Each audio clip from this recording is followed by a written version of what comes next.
గురుగారు, కన్యా రాశి వారికి ఈ వారం ఏ విధంగా ఉండబోతోంది? కన్యా రాశి వారికి 5 గ్రహాలు దివ్యంగా యోగిస్తున్నాయండి.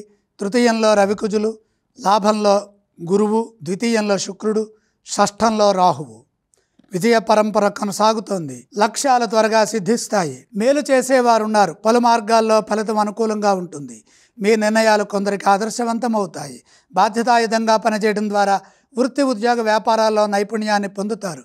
శుభ ఫలితాలు శుభప్రదంగా లభిస్తాయి. ఉద్యోగంలో విశేషమైన ప్రతిభను కనబరిచి భవిష్యత్తులో ఉన్నత ఫలితాలను సాధిస్తారు. పదవీ యోగం ఉన్నది. ముఖ్య కార్యక్రమాల్లో ఎటు చూచినా విజయమే గోచరిస్తోంది. తగిన మానవ ప్రయత్నంతో సానుకూల ఫలితాలను పొందండి. అధికారుల నుండి ప్రశంసలుంటాయి. సమాజంలో పేరు ప్రఖ్యాతులు సంపాదిస్తారు. అనుభవంతో నిర్ణయాలు తీసుకొని పనిచేయండి. బాధ్యతాయుతమైన ప్రవర్తన వ్యాపారంలో కలిసొస్తుంది. ధనరాశిలో ఉన్న శుక్రయోగం స్వక్షేత్రంలో ఫలితాలను ప్రసాదిస్తుంది. తద్వారా అధిక సంపదలు సమకూరుతాయి.